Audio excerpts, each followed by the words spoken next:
Radio Publique Africaine.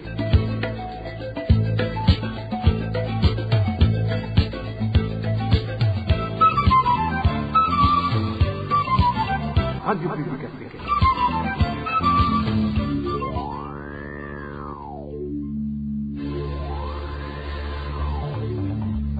C'est le moment de suivre le journal parlé en français. À la présentation, Josiane Mouzanez. Au sommaire de cette édition, la CNIDH reconnaît qu'il y a des prisonniers détenus illégalement juste sur ordre de certaines autorités du pays, ce qui est d'ailleurs à l'origine de la surpopulation carcérale. Cela a été dit hier lorsque le président de cette institution du pays présentait le bilan annuel de la situation des droits de l'homme devant la chambre basse du Parlement burundais. Des cultivateurs se disent menacés par certains dignitaires qui font paître leur bétail dans leur champ de culture, ce qui viole aussi la loi de la stabulation permanente. Dans ce journal, nous vous emmènerons en commune Lugombo de la province Chibitoki. Dans ce journal, nous vous parlerons également d'une Burundaise dont la vie est en danger, alors que l'ambassade du Burundi semble lui avoir tourné le dos au moment où cette dernière a été envoyée travailler en Arabie Saoudite avec la complicité de l'ITEGA. Voilà pour les grandes articulations. Bien le bonsoir chez vous, mesdames et messieurs. Tout de suite, le développement de ces titres.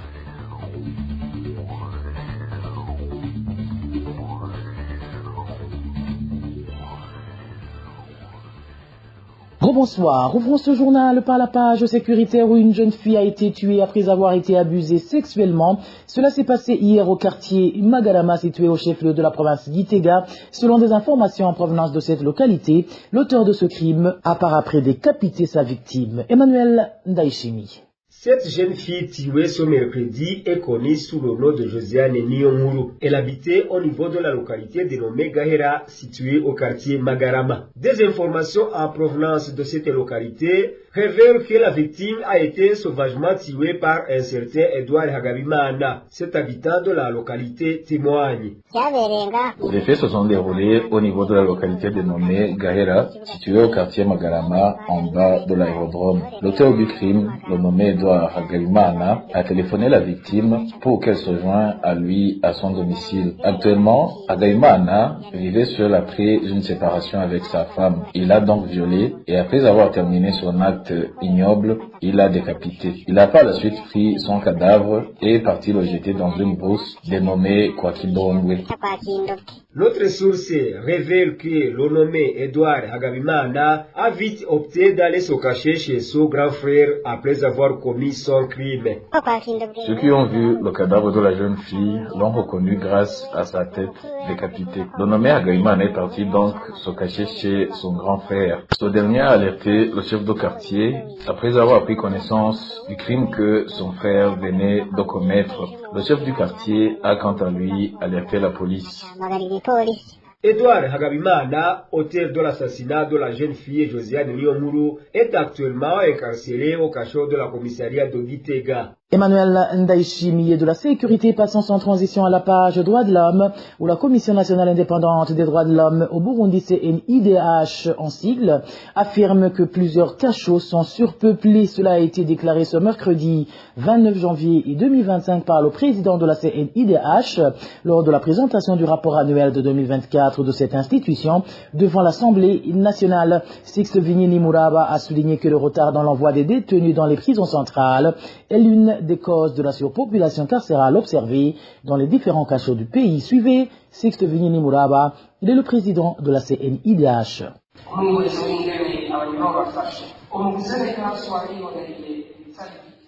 Analyse sur les conditions de détention des détenus. La Commission nationale indépendante des droits de l'homme au Burundi a vu plusieurs choses qui ne vont pas bien.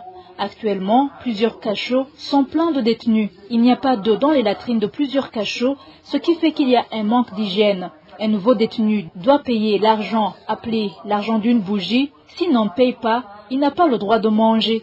Il y a aussi un retard notoire dans le transfert des détenus, se trouvant dans les cachots communaux ou ceux qui sont détenus sur ordre du procureur ou après un procès de flagrance. Ces derniers passent beaucoup de jours dans les cachots provinciaux, surtout dans les parquets, au lieu d'être transférés dans les prisons centrales. Mais les responsables des commissariats provinciaux sont eux qui doivent envoyer les rapports des officiers de la police judiciaire dans les parquets. Les procureurs expliquent que ce retard est dû au problème de manque de véhicules pour déplacer les détenus. Cette réponse est valable lorsque le commissariat provincial et le parquet sont éloignés de la prison centrale. Par exemple, partir de Kirundo vers Ngozi ou de Makamba vers Rumonge. Mais s'ils sont proches de la prison centrale, cette explication n'est pas du tout valable. Par exemple, en date du 6 août 2024, nous avons trouvé 55 hommes détenus dans une cellule de 4 mètres sur 4 mètres au commissariat d'Ongozi. Pour ceux qui connaissent cette localité, le parquet et le commissariat d'Ongozi ne sont pas loin de la prison centrale d'Ongozi.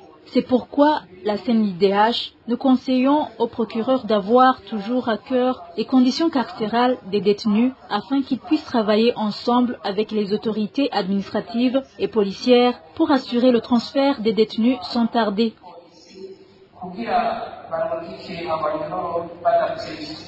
Le président de la CNIDH a également regretté le fait de voir des policiers et certains administratifs s'arroger le droit de coffrer les gens et ce arbitrairement alors qu'ils n'en ont pas les prérogatives, ce qui ne fait qu'accentuer cette surpopulation carcérale. Encore une fois, Sixte Vini Nimuraba.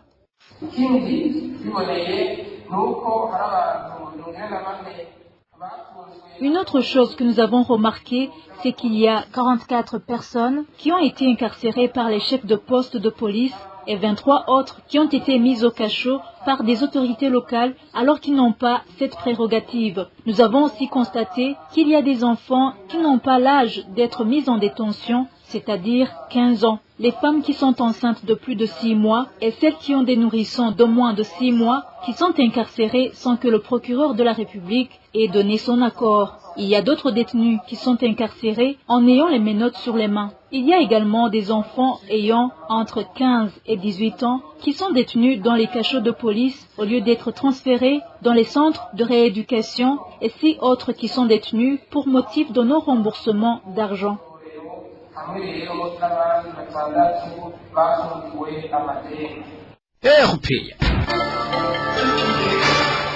Parlons à présent aux gouvernants ou les cultivateurs de la commune de Gihanga indiquent qu'ils sont attristés par le fait qu'ils viennent de passer une longue période dans l'attente d'être servis en fertilisants FOMI achetés au cours de la saison culturelle passée. Ces cultivateurs craignent d'être victimes d'un vol organisé, d'autant plus qu'ils ont été sollicités il y a un mois pour donner des jetons attestant leur paiement avec une promesse d'être rapidement servis. Mais jusqu'à présent, ils n'ont rien obtenu. Les détails avec Hervé Neohid.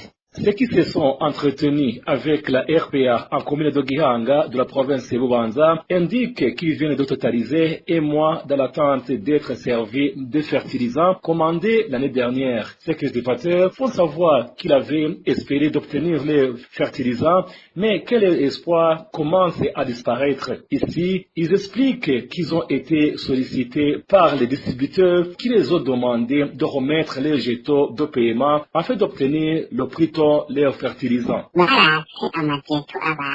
nous a dit de donner des jetons pour obtenir nos fertilisants commandés et payés. Nous avions devis, mais nous n'avons encore rien reçu jusqu'à présent. Nous nous rendons chez les distributeurs pour demander nos fertilisants, mais ils nous disent d'attendre.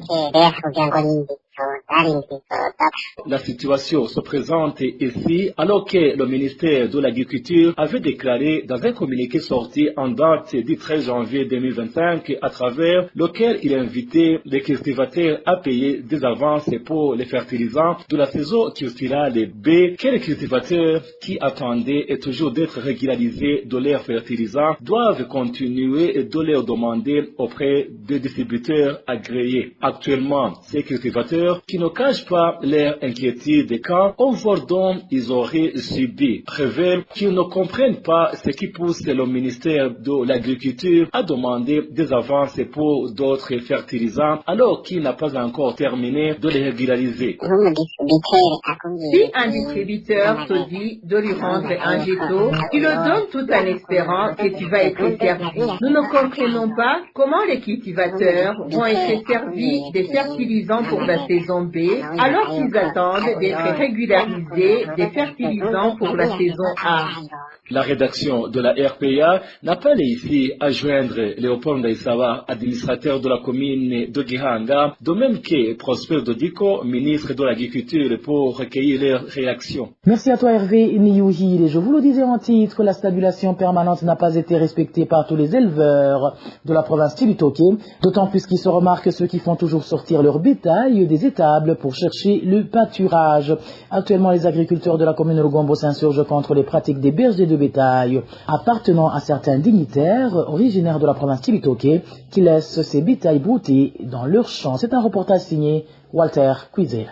Un sentiment de frustration se remarque chez des agriculteurs de la commune de Lugombo qui se lamentent que la mesure de stabilisation permanente ne s'applique pas à tout le monde. Selon certains agriculteurs, les bétails appartenant à certaines autorités de la province Tibitoke ne sont jamais touchés. Ici, nos sources donnent les exemples des bétails appartenant au premier ministre burundais Gervais Ndirakobucha, à un député du nom de Justin Niobuhungiro surnommé Rubassa, ainsi qu'à un homme d'affaires connu sous le sobriquet de Nangwa. Nos sources se lamentent aussi que les bétails de ces autorités broutent dans leurs champs. L'une d'entre elles témoigne.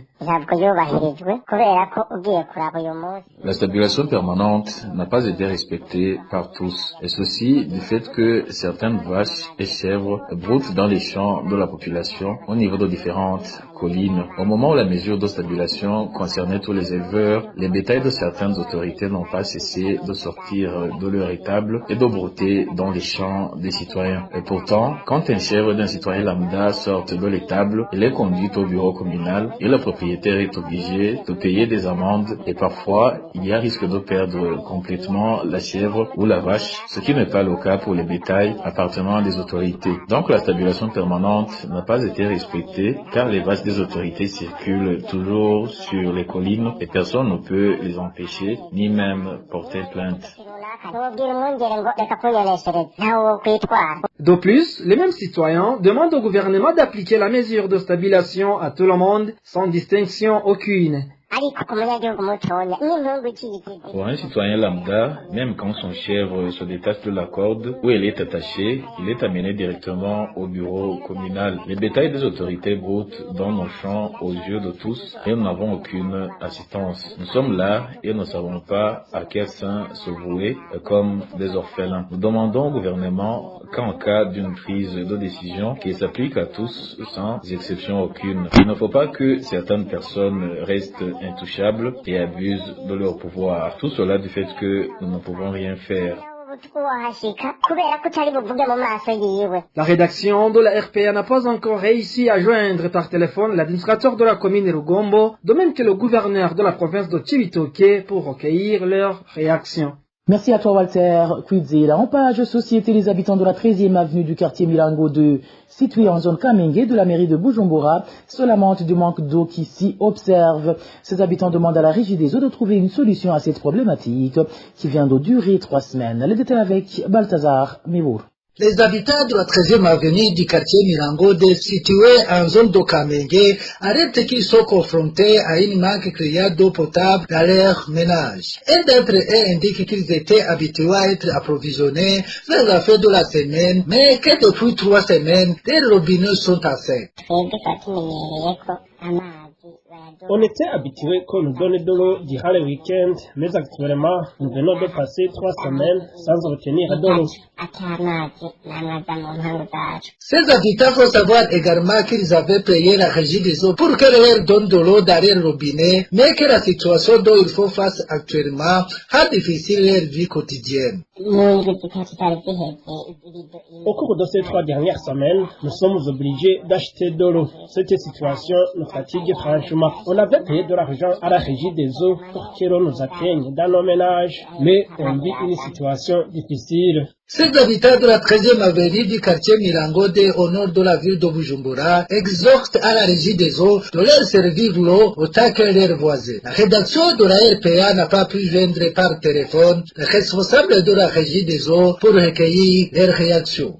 Balthazar Miburu. Avant de clore ce journal, une semaine après avoir alerté pour sa santé, Dorcas Nyonzima, une Burundaise partie travailler en Arabie Saoudite, n'a toujours pas été évacuée sur Bujumbura pour qu'elle puisse s'y faire soigner. C'est au moment où sa maladie continue de s'aggraver, les médicaments lui administrés n'ayant eu aucun effet. Elvis Liomongere nous en dit plus. Dorcas Nyonzima est une Burundaise partie travailler avec la facilitation du gouvernement burundais en Arabie Saoudite comme domestique. Néanmoins, cette dernière n'a pas la chance d'aller jusqu'au bout de son contrat car quelques mois seulement après son arrivée, sa santé a commencé à se détériorer comme elle en a témoigné à la RPA. Franchement, aujourd'hui, je suis mal en point. À l'hôpital, on m'a fait savoir que mon niveau d'oxygène était très bas, ce qui serait d'ailleurs à l'origine de mon saignement du nez. Donc, je ne suis plus à mesure de continuer à travailler dans ces conditions. Attiré par ses employés qui ne cessent de lui demander de faire un effort pour aller au bout de son contrat, Dorcas fait savoir que cela lui est impossible vu qu'elle tient à présent à peine debout. Mes pieds me font énormément mal, de même que le dos. Quand je m'incline pour ramasser quelque chose, il m'est très difficile de me relever. Cela fait que ma démarche n'est pas sûre car je marche lentement et avec précaution. Désespéré, Dorcas Nyonzima supplie le gouvernement burundais qui a agréé ces entreprises qui emploient ces Burundais de l'aider à regagner le pays afin qu'elles puissent se faire soigner.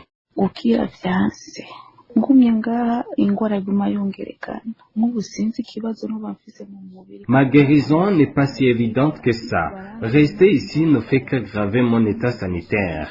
Je ne sais même pas de quoi je souffre car tous les examens médicaux n'ont rien montré comme anomalie. C'est pour cela que je vais retourner au pays car ici, ça ne va pas vraiment. J'ai été à l'hôpital 3 fois mais les médicaments que l'on m'a donnés n'ont eu aucun effet.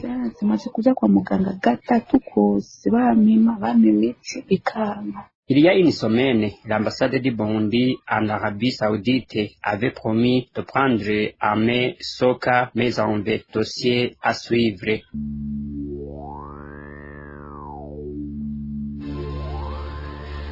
Et voilà mes fidèles de la RPA, c'est sur ce reportage de mon confrère Elvis Nyomongere que nous mettons fin au journal en français de ce jeudi 30 janvier 2025. Merci pour votre aimable écoute, merci également aux équipes rédactionnelles et techniques pour leur franche et parfaite collaboration. À la présentation de ce journal, vous étiez avec Joseph Mouzaneza. Passez de bons moments chez vous. Au revoir.